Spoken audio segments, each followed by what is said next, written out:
Les passions, ça se choisit pas. Parfois, on est exposé à quelque chose une fois, à un moment précis, et sans aucune raison, on développe un intérêt démesuré pour la chose en question. C'est ce qui m'est arrivé avec les transports en commun, et plus précisément le métro. Je suis passé en quelques semaines seulement de « le concept du métro, c'est stylé quand même !» à « Oh la vache, j'ai envie de voyager dans tous les métros du monde et même de devenir conducteur, ce serait trop bien !» Pourquoi ? Comment ? Eh bien, je vais vous raconter tout ça dans ce nouvel épisode de Point de vue.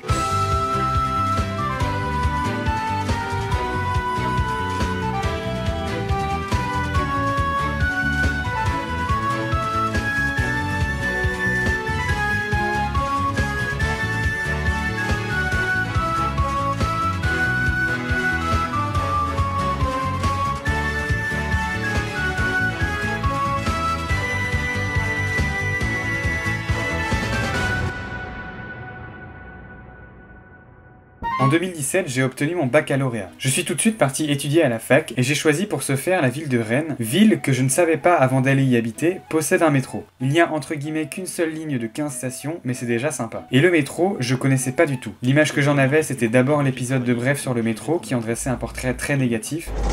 Le métro, c'est blanc, ça sent mauvais, il y a du carrelage. En gros, c'est comme 215 km de chiottes en dessous de Paris. Du coup, il y en a qui confondent. Et il n'y a pas de lavabo. L'image que j'en avais, c'était également les stand-uppers qui racontaient leur expérience du métro parisien quand ils étaient arrivés à Paris, et c'était aussi en général des choses assez négatives qui étaient racontées. Je savais aussi qu'il y avait des agressions physiques ou sexuelles, et je n'avais en vérité que des mauvais trucs en tête. Ma seule expérience avec le métro à l'époque, c'est que quand j'étais petit, je m'étais rendu à Paris avec mes parents pour un court séjour, ainsi qu'une journée à Disneyland, et à un moment, au cours de ce séjour, on avait dû prendre le métro. Évidemment, je n'ai aucune idée de quelle ligne c'était pour se rendre à quelle station, vous pensez bien, j'avais entre 5 et 10 ans à l'époque, je n'en avais évidemment rien à faire. Et tout ce que j'avais toujours entendu par rapport au métro, c'était des gens qui parlaient du métro parisien. À tel point que je n'avais jamais soupçonné de ma vie qu'il existait des métros dans d'autres villes de France, et encore moins dans une ville bretonne. C'est pour ça que j'avais été assez surpris de voir ça dans une ville qui était grande par rapport à ce que j'avais connu avant, mais que les gens décrivaient quand même comme petite par rapport à d'autres grandes villes. La première fois que j'ai pris le métro de Rennes, c'était fin août 2017, dans les premiers jours de mon arrivée dans la ville, à partir de la station Kennedy, l'un des deux terminus. Et je me souviens avoir quand même été un peu impressionné par la grandeur de la chose, par le fait que ce soit automatique, je savais même pas que ça existait un métro sans conducteur, et je faisais qu'apprendre des choses. Mais finalement, c'est à peu près tout. C'était pas un choc suffisamment fort pour me pousser à aller me renseigner sur comment ça fonctionnait un métro automatique, ou bien simplement à aller lire la page Wikipédia du métro de Rennes. J'étais juste impressionné quelques mois parce que je le prenais pas énormément à l'époque, étant donné que je sortais très peu, et à part une petite réflexion en me disant que le concept du métro c'était stylé parce que ça s'arrête à chaque station, à chaque fois il y a des dizaines de gens qui y rentrent, qui en sortent, tous ces gens ce sont des anonymes, des inconnus, qui ont chacun leur propre vie, qui se rendent à l'école, au travail, chez des amis, et personne ne saura jamais rien de ça parce que c'est pas un endroit où on discute avec les gens, c'est un lieu de transit, pas un lieu de vie, et c'est une idée qui me faisait dire que c'était quand même assez intéressant et assez poétique comme vision. En septembre 2018, soit un an après mon arrivée à Rennes, je rejoins le serveur Discord affilié à mon podcast préféré que j'écoutais depuis les tout premiers épisodes, le Floodcast, un podcast animé par Florent Bernard et Adrien Méniel, deux auteurs-réalisateurs très talentueux et drôles qui ont fait plein de sketchs sur Golden Moustache et Studio Bagel à l'époque. Florent Bernard a même écrit et monté sur la série Bloquée. Sur ce serveur Discord, donc si vous ne savez pas ce que c'est une plateforme de discussion en direct avec plusieurs canaux de discussion dédiés à différents sujets, que ce soit lié au podcast ou pas forcément. Et sur ce serveur, il y a un canal nommé Vos projets où les membres peuvent parler de ce qu'ils font, justement, de leurs projets personnels. Et parmi les gens qui ont parlé de leur chaîne YouTube, il y avait notamment Sissi de la chaîne Merci Citron qui présentait sa chaîne comme une chaîne parlant de métro sous différents angles. Qu'est-ce que le métro automatique, le métro de Bruxelles, qu'est-ce que le matériel roulant d'un métro, etc. Je me suis tout de suite intéressé à la chaîne en me disant que c'était vraiment génial que quelqu'un fasse des vidéos sur des sujets aussi précis, sur un sujet que je pense quand même un peu de niche. C'est pas tout le monde qui s'intéresse de près au métro. Je me suis donc abonné et j'ai regardé toutes les vidéos et celles-ci sont vraiment super intéressantes si on a ne serait-ce qu'un peu de curiosité sur comment fonctionne un réseau de métro et de pourquoi c'est trop bien finalement. Dans le monde, il existe deux types de métro du point de vue du matériel roulant. Le métro qui roule sur roues en fer et le métro qui roule sur roues pneumatiques. Cette différence peut sembler anecdotique, mais en fait elle change complètement la manière dont est exploité, pensé, conçu le métro et évidemment le matériel roulant. Après ça, mon intérêt pour le métro reste quand même plutôt discret jusqu'à encore un an plus tard, très exactement le lundi 21 octobre 2019, où je me suis rendu pour la toute première fois à Paris de ma vie consciente, on va dire. C'était d'ailleurs pour assister au premier Floodcast enregistré au public au Bataclan que je suis allé à Paris, donc il y avait beaucoup d'excitation. Déjà, aller voir un podcast que j'adore, ensuite aller à Paris pour la première fois via mes propres moyens, j'avais l'impression que c'était une grosse étape et que j'étais en train de faire un truc de fou, et ensuite le stress d'avoir à gérer toutes les correspondances correspondance de lignes de métro sans se tromper. Donc pour la première fois de ma vie, j'ai pu expérimenter le métro parisien par moi-même en étant pleinement attentif. Et c'était peut-être une accumulation de toutes les choses citées juste avant, mais quand je l'ai pris, j'étais juste émerveillé. Tout était gigantesque, tout était beaucoup plus grand qu'à Rennes. La première ligne que j'ai prise, c'était la ligne 14, automatique comme à Rennes. Il n'y avait pas trop de dépaysement, à part la taille des stations, le nombre des rames et le nombre démesuré de personnes à l'intérieur de celle-ci. J'ai également pris la ligne 3 et pendant tout le trajet, je faisais un peu attention à tout ce qui se passait autour de moi et je notais les différences avec le métro rennais que je connaissais bien. Les rames faisaient beaucoup plus de bruit à l'intérieur, les fenêtres étaient ouvertes dans certaines, il faut appuyer sur un bouton pour ouvrir les portes, elles s'ouvrent pas toutes seules. La liste des stations d'une ligne est significativement plus longue qu'à Rennes et chose qui est vraiment très pratique, il y a des diodes lumineuses qui clignotent et qui s'éteignent à mesure que l'on passe les stations. C'est un truc qu'il n'y a pas à Rennes mais qui serait pas de refus parce que quand on connaît pas l'ordre des stations, il faut se concentrer à chaque arrêt pour savoir où on est. Chose par contre qui est mieux dans le métro de Rennes, c'est l'annonce des stations. À Paris, on a juste le nom de la station prononcé 2 fois sans aucun signal sonore. Charles de Gaulle, étoile. Charles de Gaulle, étoile. Faut vraiment être attentif pour pas manquer l'annonce, alors qu'à Rennes, que ce soit dans le métro ou dans les bus, les stations sont annoncées à la suite d'un petit jingle sonore, suivi par le nom de la station, ainsi que quelques points d'intérêt que l'on peut trouver à proximité de la station. Accès Université Rennes 2, établissement français du sang, maison du don, stade Robert Poirier. Je trouve ça vraiment plus intéressant qu'à Paris parce que imaginons qu'on veuille visiter la ville à l'aveugle et se laisser porter par le métro, on peut pas savoir où descendre pour visiter quelque chose qui nous inspirerait. Donc après un parcours de plusieurs stations de la ligne 3, on arrive au Bataclan. On avait retrouvé des gens du Discord du Floodcast avant avec qui on avait discuté sur le chemin, c'était d'ailleurs super cool et je leur passe le bonjour si jamais il y en a qui regardent cette vidéo. C'était donc parti pour le Floodcast au Bataclan et c'était vraiment super, j'en garde un excellent souvenir. Après ça, il est temps de rentrer et le lendemain, pour repartir en train, fallait 1h30 de métro plus RER avec des correspondances et je pense que j'étais aussi enthousiaste que j'étais fatigué étant donné qu'il était 5h du matin, mais par la même occasion, j'ai donc découvert l'existence du RER parce que pour être honnête, je crois que j'en avais même jamais entendu parler avant. Et donc dans ma tête, le RER c'est exactement comme le métro, sauf que c'est un train, c'est plus souvent en extérieur et puis ça va plus loin. Le trajet au sein même du RER a duré 1 heure, mais j'étais toujours impressionné par la complexité du réseau et je me posais plein de questions dans ma tête, principalement sur le nombre de lignes, les différentes stations, etc. C'est pourquoi quelques semaines après être rentré à Rennes, en novembre, je me suis mis dans la tête d'aller visiter toutes les stations du métro rennais auxquelles je n'étais jamais descendu. Ce subway trip, j'en ai fait un thread Twitter où je donne mon avis sur chacune des stations de la ligne A, la seule existante pour le moment. Ce thread, je l'écris tout en gardant en tête que c'est rigolo d'accorder autant d'importance à quelque chose que la majorité des gens trouvent futile et à laquelle peu de gens prêtent attention, mais je me dis que ça peut être sympa à faire. Et il se trouve que très vite après que je l'ai posté, il a commencé à être vu et à être liké, retweeté par les parfaites personnes puisqu'il s'agit de gens qui habitent à Rennes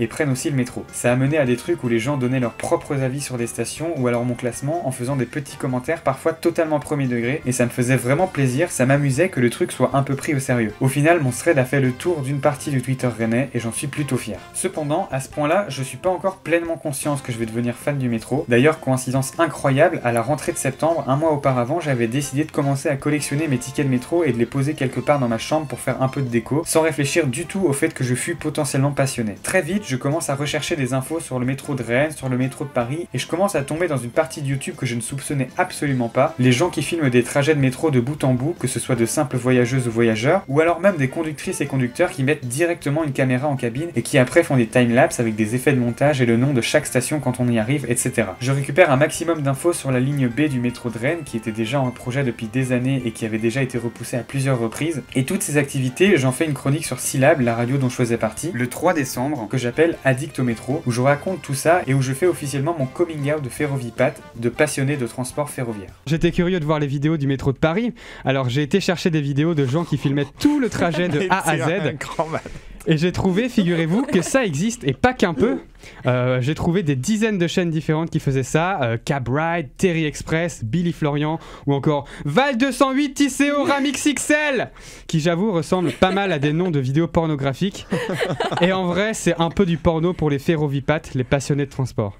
Pendant les mois qui suivent, je continue à regarder des vidéos de timelapse en cabine, je m'abonne à plein de chaînes qui touchent au métro, je revisionne les vidéos de la chaîne Merci Citron avec beaucoup plus d'attention que la première fois, et à force des discussions avec des amis, de réflexion, germe une idée dans ma tête qui est mais si j'aime autant regarder ces vidéos en boucle et que j'aime bien voir des infos sur tout ça, est-ce que ce serait pas trop bien si j'essayais de devenir conducteur de métro? Idée qui n'a eu de cesse de me poursuivre jusqu'à aujourd'hui encore, et peut-être que dans un futur plus ou moins proche, je vais devenir conducteur de métro. Mais revenons à la chronologie. Je continue à regarder tout type de vidéos parlant du métro, j'apprends l'existence du projet du Grand Paris Express, qui est un projet colossal de construire 4 nouvelles lignes de métro automatique qui desserviraient une grande partie de la banlieue parisienne, et qui me fait un peu rêver d'une France où chaque communauté de communes où chaque région posséderait son propre réseau de métro, depuis lequel on pourrait aller n'importe où à un prix pas très élevé, avec des correspondances entre chaque réseau, mais ça j'ai bien peur que ça ne reste qu'une utopie dans ma tête malheureusement. Je fais des tweets de temps en temps par rapport à cette passion du métro, en sachant très bien que ça peut paraître un peu ridicule, et en blaguant à faire des trucs ultra précis, mais je trouve ça drôle, et en plus c'est parmi mes tweets qui ont le plus de succès à ma toute petite échelle. Les mois passent, et arrive le 6 mars 2020, la date d'un deuxième Floodcast enregistré au public, toujours au Bataclan. Je réserve une place le plus tôt possible parce que je veux pas manquer ça, et entre février où j'ai acheté ma place et mars le jour du spectacle, je me posais la question en étant un peu stressé, est-ce que c'était pas juste un coup de chance?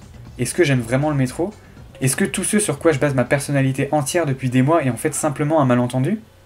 Je retourne donc à Paris et le séjour commence par un trajet de 30 minutes sur la ligne 9 que j'ai tout simplement pas vu passer. J'avais littéralement des étoiles dans les yeux, en plus c'était beaucoup plus silencieux que les rames des lignes de la dernière fois et j'étais super enthousiaste et surtout rassuré de voir qu'en fait je trouve vraiment le métro trop cool. Arrive le Floodcast et c'est toujours trop bien, encore une super soirée que j'ai passée ce jour-là, et le lendemain j'ai un peu plus de temps que la première fois que j'utilise pour faire quelques visites. Je fais le parcours type du touriste en allant voir Notre-Dame, puis la Tour Eiffel en passant par le Jardin du Luxembourg qui m'a rappelé évidemment la chanson d'Oldelaf. Et pour aller à la gare routière, j'ai pris la ligne 6, la ligne la plus aérienne du métro parisien, et j'ai tout simplement adoré, c'était trop cool, c'était comme faire un trajet Villejean-Anatole France à Rennes mais en 3 fois plus long, donc en 3 fois mieux. Et une semaine après être rentré de Paris, c'est le désormais fameux confinement en France. Nous sommes en guerre. Donc on rentre, et privé de métro pendant 2 mois pour la peine. Cependant, ça m'empêche pas de continuer à regarder des vidéos un peu pour pallier et me consoler du fait que la ligne B de Rennes allait être repoussée à cause de tout ça, de printemps 2020 au 21 décembre 2020. J'écris même une autre chronique pour la radio où je joue du fait que c'est un peu comme une relation à distance. Je sais que c'est pas bien et je ne sais pas si tu vas réussir à me pardonner, je t'ai trompé. J'en ai été voir d'autres et ça date d'avant le confinement. J'ai déjà été fricoté avec tes grands frères de Paris et là où je pensais que ça allait signer la fin d'une amourette, ça n'a fait que la relancer de plus belle. Et même si je suis revenu à toi comme si de rien n'était, je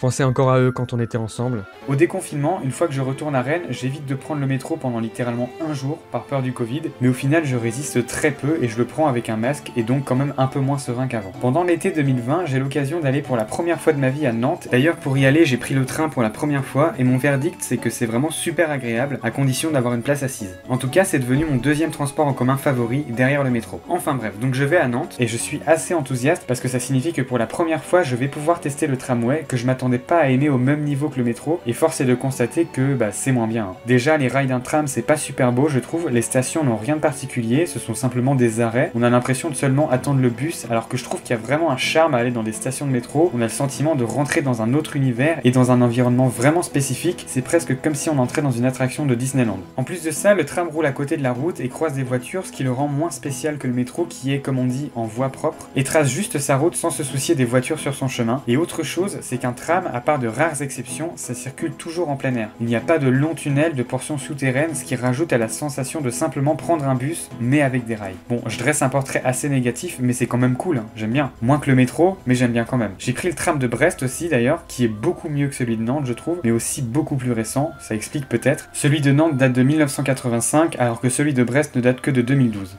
Mais donc voilà. C'est à peu près tout. Depuis l'été 2020, il n'y a plus grand chose de nouveau qui se passe concernant mon intérêt pour le métro. Je continue à faire quelques tweets de temps en temps, j'ai même créé une compilation de tous ceux que j'ai fait qui mentionnent le métro, ou bien les transports en commun si jamais ça vous intéresse. J'en fais mention de temps en temps dans mes chroniques, mais voilà. Je suis aussi l'émission Parigo sur France 3 Île-de-France, une émission hebdomadaire qui chaque semaine parle de l'actualité du métro de Paris, avec des intervenantes et intervenants qui travaillent quotidiennement sur le métro parisien. Et ça me plaît beaucoup de voir tout ça depuis la lointaine contrée de la Bretagne. Actuellement, mon plan c'est de devenir conducteur de tram et ensuite 2 métros à Paris, donc j'avance et on verra bien où est-ce que ça me mène. Le métro c'est vraiment une passion surprise pour moi. De toutes les choses dont je pouvais être passionné, vous pensez bien que j'aurais même pas cru un jour que cette chose-là soit même écrite sur la liste. Mais voilà.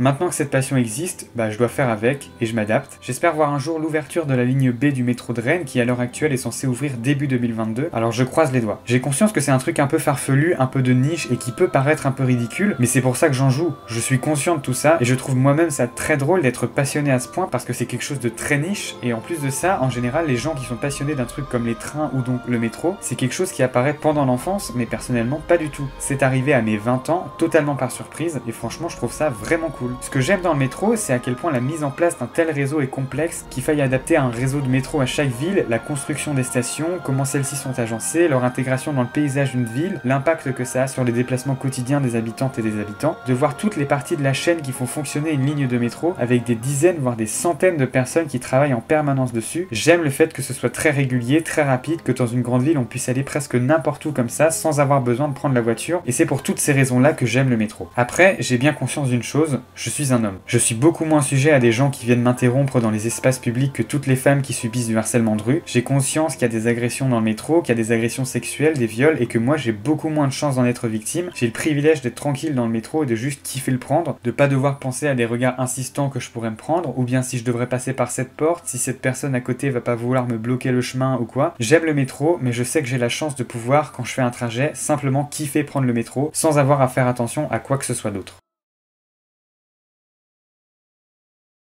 Merci d'avoir regardé cet épisode de Point de Vue, j'espère qu'il vous aura plu et vous aura donné peut-être une vision un peu différente du métro. Si jamais vous cherchez du contenu sur le métro, je mettrai dans la description plein de chaînes YouTube qui parlent du métro, ou plus largement de transport en commun. N'hésitez pas à aller les regarder, c'est très instructif, très intéressant, et quand on s'intéresse un tant soit peu au sujet, c'est passionnant. Merci encore d'avoir regardé, n'hésitez pas à me donner votre avis dans les commentaires, et je vous dis à la prochaine pour un nouvel épisode de Point de Vue. Salut! J'attends patiemment le suivant.